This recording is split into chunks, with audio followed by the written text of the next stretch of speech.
भारताच्या मिशन चांद्रयान-2 मोहिमेला आता अवघे काही तास उरलेत। श्रीहरिकोटा इथल्या सतीश धवन स्पेस सेंटर इथून GSLV मार्क 3च्या मदतीने चांद्रयान-2 अवकाशात झेपावणार आहे। या चांद्रयानाच्या तयारीचा एक खास व्हिडिओ इस्रोने नुकताच ट्विट केलाय। हा एक विशेष व्हिडिओ तुमच्यासाठी।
हजारो वर्षांपासून चंद्राबद्दल मानवाला विशेष कुतूहल आहे। रसिकांना भुलवणाऱ्या आणि संशोधकांना प्रेरित करणाऱ्या या चंद्राची निर्मिती नेमकी कशी झाली याबद्दल आतापर्यंत वेगवेगळी संशोधनं झाली, पण चंद्रावर अनेक गाणी सुद्धा लिहिली गेली।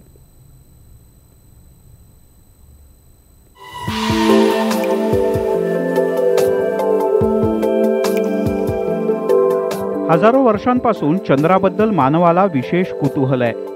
रसिकांना भुलवणाऱ्या आणि संशोधकांना प्रेरित करणाऱ्या या चंद्राची निर्मिती नेमकी कशी झाली याबद्दल आतापर्यंत वेगवेगळी संशोधनं आणि दावे प्रतिदावे केले जात आहेत, पण त्याही पूर्वीपासून चंद्रावर लिहिलेली अनेक गाणी विशेष लोकप्रिय आहेत।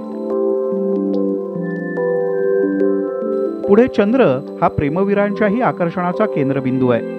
चंद्राकडे कायमच प्रेमाचं प्रतीक म्हणून पाहिलं जातं। प्रेयसीच्या चेहऱ्याला चंद्राची उपमा देणारे शायर सुद्धा कमी नाहीत। पण याही पलीकडे जाऊन खरंच चंद्राची निर्मिती झाली तरी कशी? पृथ्वीवर झालेल्या एका मोठ्या अणुस्फोटातून एक तुकडा वेगळा झाला आणि त्यातून चंद्र निर्माण झाला असा काही संशोधकांचा दावा आहे।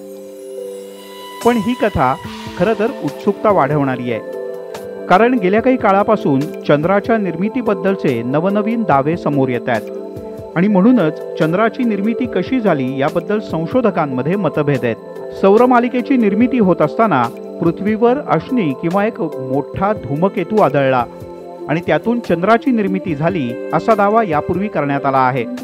काही शास्त्रज्ञांनी तर धूमकेतू आढळल्यामुळे चंद्राचा तुकडा पृथ्वीपासून वेगळा झाला आणि अटलांटिक महासागराची निर्मिती झाली असाही दावा केला होता। परंतु नव्या युगातील संशोधक मात्र या जुन्या संशोधनावर संतुष्ट नाहीत। दररोज नवनवीन संशोधन होत आहे आणि यातून चंद्राच्या जन्माच्या वेगवेगळ्या कथा समोर येतात। एका सिद्धांतानुसार चंद्राचा जन्म अंतराळातल्या स्फोटामुळेही झाला नाही, किंवा तो पृथ्वीचा एक तुकडा सुद्धा नाही. पण चंद्रावरून मिळालेल्या मातीच्या आणि दगडांच्या नमुन्यावरून तो पृथ्वीचाच एक भाग असल्याचा दावा अगदी अलीकडचा आणि सगळ्यात खरा मानला जातो. Bureau report, news 18 Lokmat.